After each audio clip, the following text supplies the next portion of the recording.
नमस्कार दोस्तों, स्वागत है आप सभी का डेली बिहार न्यूज में और मैं हूं आपके साथ गयास लसानी। इस वीडियो में हम आपको बताएंगे बिहार की तमाम छोटी बड़ी खबरों को, लेकिन उससे पहले यदि आप चैनल पर नए हैं तो चैनल को सब्सक्राइब जरूर कर लें। पप्पू यादव के भाषण के बीच समर्थकों को उठा ले गई पुलिस, बीच सड़क कर रहे थे हंगामा।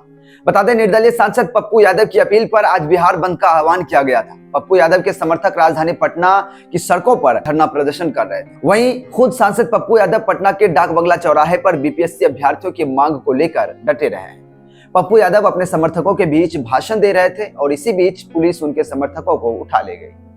बता दें, पप्पू यादव के भाषण के बीच पटना पुलिस ने उनके समर्थकों को हिरासत में लिया और सबको गाड़ी में भर कर ले गई। जानकारी के अनुसार जो समर्थक पुलिस के साथ इस झड़प कर रहे थे, पुलिस उन्हें उठाकर अपने वाहन में ले गई। दरअसल बिहार बंद के दौरान पटना में पप्पू यादव के समर्थकों ने जमकर हंगामा किया। दावा किया जा रहा है कि समर्थकों ने वाहनों का शीशा भी तोड़ा और जबरन दुकानों का शटर डाउन करवाने पर उतारू हुए। 70वीं बीपीएससी अभ्यर्थी की मांग के समर्थन में पूर्णिया से निर्दलीय सांसद पप्पू यादव ने कल बिहार बंद का आह्वान किया था और पप्पू यादव ने बीते दिन कहा था कि शांतिपूर्ण तरीके से बिहार बंद का आयोजन किया जाएगा, लेकिन पप्पू यादव के समर्थकों ने जमकर हंगामा किया, जिसको लेकर अब सवाल उठ रहे हैं। मकर संक्रांति पर बिहार में होगा सियासी खेला। आरजेडी नेता मृत्युंजय तिवारी ने कर दिया दावा, तेजस्वी बनाएंगे सरकार। राष्ट्रीय जनता दल के प्रवक्ता मृत्युंजय तिवारी ने एबीपी न्यूज से बातचीत के दौरान बड़ा दावा कर दिया है। उन्होंने कहा है कि मकर संक्रांति पर बिहार में बड़ा सियासी खेला होने वाला है। तेजस्वी यादव के माथे पर बिहार की 14 करोड़ जनता मकर संक्रांति पर दही का तिलक लगाएगी। बिहार राइट टर्न लेगा और तेजस्वी यादव सरकार बनाएंगे। आरजेडी नेता ने कहा कि आगे आगे देखिए होता है क्या, बस खरमास 14 जनवरी गुजर जाने दीजिए। राजनीतिक संभावनाओं का खेल है, कब क्या हो जाएगा इसकी कोई गारंटी नहीं। उन्होंने कहा कि 2025 में एनडीए की नीतीश सरकार फिनिश, मुख्यमंत्री नीतीश कुमार फिर उनके साथ आ रहे हैं। इस पर उन्होंने कहा कि कौन साथ आएंगे यह अभी पता नहीं है, जनता हमारे साथ है। उन्होंने कहा कि बिहार की दुर्गति से जनता कराह रही है। चलिए रुक कर अगली खबर की ओर बता दें, दाखिल खारिज को लेकर आ गया नया नियम। जमीन मालिकों को एक काम के लिए मिलेगा सिर्फ 30 दिनों का समय। बता दें, जमीन के दाखिल खारिज का जमीन की रजिस्ट्री करने के बाद परिमार्जन के लिए आवेदन दिया है तो सतर्क रहें, अपने आवेदन का स्टेटस चेक करते रहें। नए नियम के तहत सिर्फ 30 दिन का मौका दिया जाएगा। इसके बाद आवेदन अपने आप स्वतः ही रद्द हो जाएगा। रैयत 30 दिन के अंदर आवेदन में किसी तरह की गड़बड़ी या त्रुटि होने पर संबंधित सीओ से उसके आवेदक को वापस दे। नए नियम के तहत सिर्फ 30 दिन का मौका दिया जाएगा, इसके बाद आवेदन स्वतः रद्द हो जाएगा। रैयत 30 दिन के अंदर आवेदन में किसी तरह की गड़बड़ी या त्रुटि होने पर संबंधित सीओ से उसे आवेदन को वापस भेज देते हैं। आवेदन लौटाने के बाद उन त्रुटियों को हर हाल में 30 दिन के अंदर सुधार लें। सीओ मोनी बहन ने बताया कि ऐसा नहीं किया तो आवेदन रद्द कर दिया जाएगा। परिमार्जन प्लस पोर्टल पर तय अवधि के अंदर सुधार नहीं करने पर आवेदन स्वतः रद्द हो जाएगा। आवेदन रद्द होने के बाद रैयत को फिर से पूरी प्रक्रिया शुरू करनी पड़ेगी।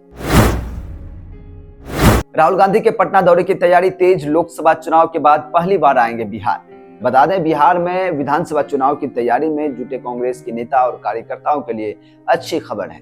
राहुल गांधी 18 जनवरी को एक दिवसीय दौरे पर पटना आएंगे। इस दौरान वे संविधान सुरक्षा सम्मेलन को संबोधित करेंगे। इसके साथ ही सदाकत आश्रम में कांग्रेस नेताओं और कार्यकर्ताओं को भी संबोधित करेंगे। विधानसभा चुनाव से पहले राहुल गांधी का ये दौरा प्रदेश कांग्रेस के लिए काफी अहम माना जा रहा है। कांग्रेस नेता राहुल गांधी 18 जनवरी को एक दिवसीय पटना दौरे पर रहेंगे। वे संविधान सुरक्षा सम्मेलन को तो संबोधित करेंगे ही, इसके साथ ही राहुल गांधी सदाकत आश्रम जाकर कांग्रेस नेताओं और कार्यकर्ताओं से संवाद भी करेंगे और उनके आगमन को लेकर पार्टी के स्तर पर तैयारी भी शुरू कर दी गई है।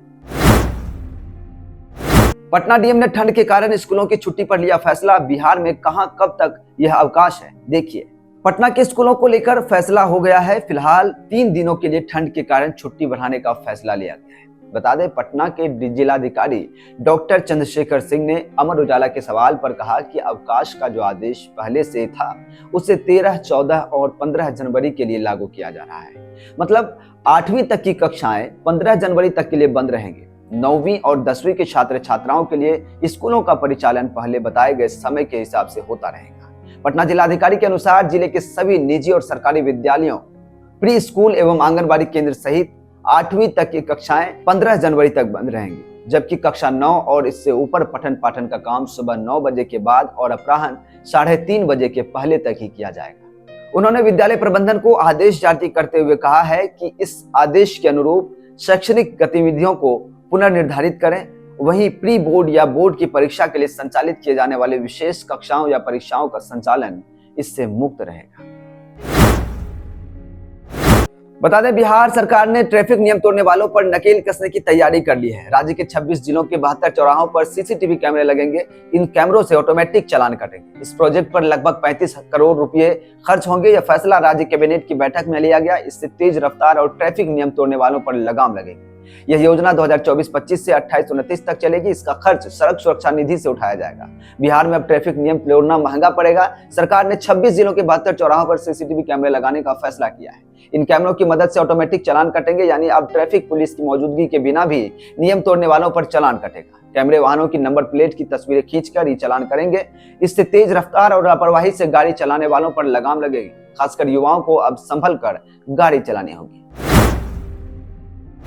बिहार डीएलएड 2025 के लिए DLEDBihar.com पर आवेदन शुरू। 12वीं पास करें अप्लाई। जाने एज लिमिट एग्जाम पैटर्न। बता दें, बिहार विद्यालय परीक्षा समिति BSEB ने बीते 11 जनवरी 2025 से बिहार डीएलएड 2025 परीक्षा के लिए आवेदन प्रक्रिया शुरू कर दी है। उम्मीदवार जो भी इस परीक्षा के लिए आवेदन करना चाहते हैं वे बिहार डीएलएड की आधिकारिक वेबसाइट DLEDBihar.com पर जाकर अप्लाई कर सकते हैं। इसके लिए आवेदन करने की अंतिम तिथि 22 जनवरी 2025 है। उम्मीदवारों को इंटरमीडिएट परीक्षा में कम से कम 50% अंक प्राप्त होने चाहिए। इसके अलावा जो उम्मीदवार बिहार बोर्ड कक्षा 12वीं यानी इंटरमीडिएट परीक्षा में उपस्थित होंगे वे भी डीएलएड परीक्षा 2025 के लिए आवेदन कर सकते हैं। बिहार वासियों के लिए बड़ी खबर, अब नहीं होगी बत्ती गुल। बिहार के बिजली कोटे में 1500 मेगावाट का इजाफा। नए साल 2025 में बिहार की कई परियोजनाओं से बिजली उत्पादित होने लगेगी। इसका लाभ बिहार को होगा। राज्य ने बिजली का कोटा लगभग 1500 मेगावाट बढ़ा दिया जाएगा। नई इकाइयों के शुरू होने से बिहार को जरूरत के अनुसार बिजली देने में सुविधा होगी। बिजली कंपनी के अधिकारियों के अनुसार बक्सर के चौसा में 660 मेगावाट की 2 इकाई का निर्माण हो रहा है। इसकी पहली इकाई इस साल चालू हो जाएगी। जानकारी के अनुसार 660 मेगावाट में से बिहार को 50,061 मेगावाट बिजली मिलने लगेगी। वही स्टेज 1 की तीसरी इकाई का निर्माण भी अंतिम चरण में है। 660 मेगावाट की इस इकाई से बिहार को 397 मेगावाट बिजली मिलेगी। एनटीपीसी की झारखंड के चतरा में अवस्थित नॉर्थ कर्णपुरा की इकाई चालू हो जाएगी। यहाँ से बिहार को 297 मेगावाट बिजली मिलेगी। बिहार के सरकारी स्कूल में होने जा रहा बड़ा बदलाव, मार्च से शुरू हो जाएगा ये काम, आ गया ऑर्डर। बता दें, बिहार के सरकारी स्कूलों में बड़े बदलाव की तैयारी है।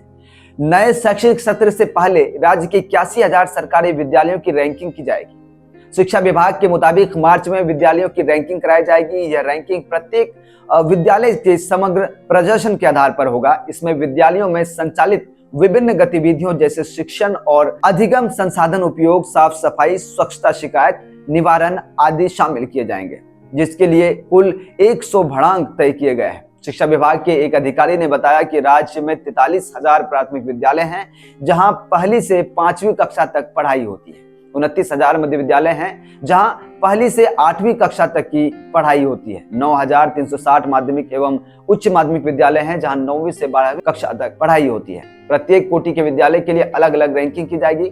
इसलिए प्राथमिक, मध्य और माध्यमिक विद्यालयों के लिए अलग अलग फॉर्मेट भी उपलब्ध कराए गए हैं। बिहार में अब वाटर मेट्रो चलाने की तैयारी। दानापुर से फतुहा तक का सफर होगा आसान। बिहार की राजनीति पटना में यातायात के एक और साधन उपलब्ध होने जा रहे हैं।